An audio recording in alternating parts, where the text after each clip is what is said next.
2 साल से मैं एक्जिमा से परेशान थी। बहुत सारा इचिंग हो रहा था और मैं बहुत कुछ ट्राई कर चुकी थी, घरेलू नुस्खे और ट्रीटमेंट्स फ्रॉम डिफरेंट डॉक्टर्स, लेकिन कुछ असर नहीं हुआ था ज़्यादा। और जैसे ही मैंने 3 महीने का सात्विक लाइफस्टाइल फॉलो किया, उससे मेरा 90% एक्जिमा हील हो चुका था।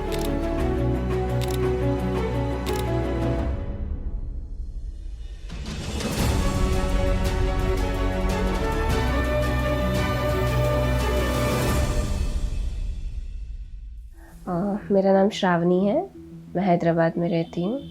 आई वॉज प्रेगनेंट इन 2018 और 2018 में ही मुझे एक्जिमा शुरू हो गया था ड्यूरिंग माई प्रेगनेंसी, और वो एग्रेवेट हो गया था पोस्ट माई प्रेगनेंसी। और वो स्किन इन्फेक्शन होते होते इतना ज़्यादा हो गया था कि पूरे बॉडी में स्प्रेड हो गया। मेरे फेस पे भी दिख रहा था, like on my hands, my legs, हर जगह। उसके वजह से मुझे बहुत इचिंग बहुत ज़्यादा होती थी, और उस इचिंग की वजह से मुझे रात में नींद भी नहीं आती थी ठीक से।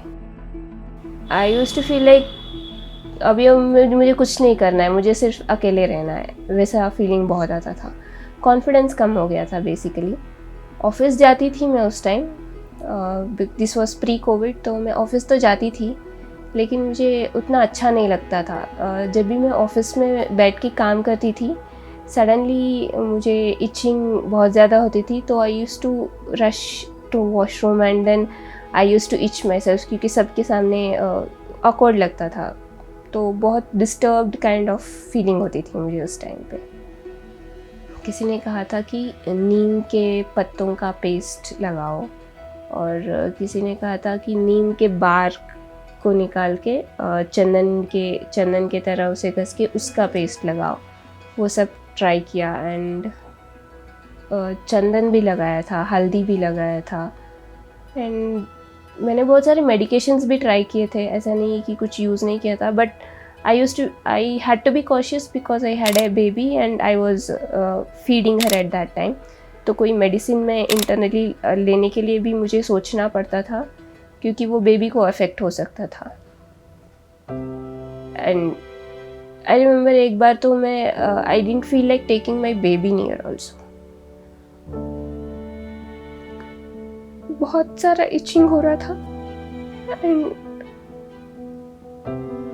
आई डिडंट वांट हर नियर मी।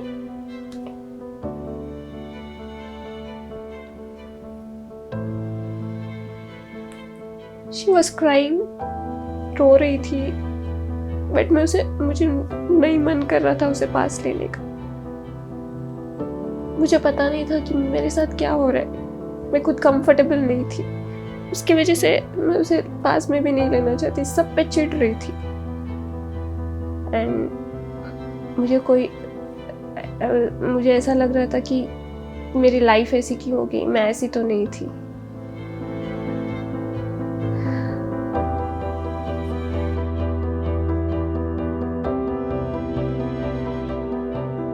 मैं YouTube पे देख रही थी कुछ एक्जिमा के लिए कि मुझे कुछ और नुस्खे मिल सके या फिर कुछ और ट्रीटमेंट मिल सके। Eight that time I came across सात्विक मूवमेंट वीडियोस।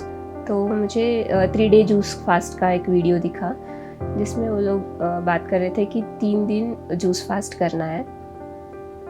मुझे लगा इट्स रिडिकुलस, ऐसे कैसे 3 दिन बिना खाना खाए जूस फास्ट करेंगे, उससे क्या होगा। तो मैंने स्किप कर दिया। आई वॉज नॉट श्योर कि मैं करूँगी या नहीं करूँगी, लेकिन ऐसे ही देखते देखते पूरा 1 साल के बाद मैंने अपना मन बना लिया कि ट्राई करते हैं। 1 साल फर्स्ट डे जूस फास्ट के बाद रात को मैं सुकून से सो पाई थी after so many days. First day, only after the first day of the juice fast. उसके बाद मैं नोटिस कर रही थी कि इचिंग धीरे धीरे कम हो रहा था। मुझे उतना इचिंग नहीं हो रहा था, ऑलमोस्ट आई थिंक 50 to 70% मेरा इचिंग कम हो गया था 3 डे जूस फास्ट में, और मुझे सुकून की नींद आई थी। तो मैंने सोचा ये ट्राई करते हैं, अभी इतना रिलीफ मिल रहा है तो मैं ये डाइट फॉलो करूँगी। मॉर्निंग डिटॉक्स जूस लेती थी, जो भी अवेलेबल है वो लेती थी। एंड देन ब्रेकफास्ट में फ्रूट्स खाती थी। उसके बाद लंच में आई यूज्ड टू हैव रोटी सब्ज़ी और खिचड़ी। एंड देन शाम को सूप्स या सैलड। सन बाथिंग करती थी मैं। एनिमा नहीं किया था मैंने। एनिमा मैंने कभी ट्राई नहीं किया था क्योंकि मुझे डर लगता था। मैंने एनिमा ट्राई नहीं किया। वेट पैक्स मैं कभी कभी करती थी, but mostly healing plan diet पे ही मैंने ध्यान दिया था। एंड उसके बाद मुझे बहुत रिलीफ मिलना स्टार्ट हो गया। आई कुड नोटिस कि स्किन के पैचेस जो थे धीरे धीरे कम हो रहे थे। और सिर्फ 3 महीने के हीलिंग प्लान से ही मेरा 90% एक्जिमा कम हो चुका था। अलग सी एनर्जी आ गई थी मुझ में, तो मुझे विश्वास नहीं हो रहा था। मुझे ना ऐसा लग रहा था कि मैं सबको बताऊं। अगर आप भी वही वीडियोस देखना चाहते हैं जिन्हें देखकर श्रवणी जी इंस्पायर हुई तो यहाँ क्लिक करें। और अगर आप वो 3-day जूस फास्ट अटेंड करना चाहते हैं जिसे अटेंड करके उन्होंने अपनी हीलिंग जर्नी शुरू करी तो यहाँ क्लिक करें।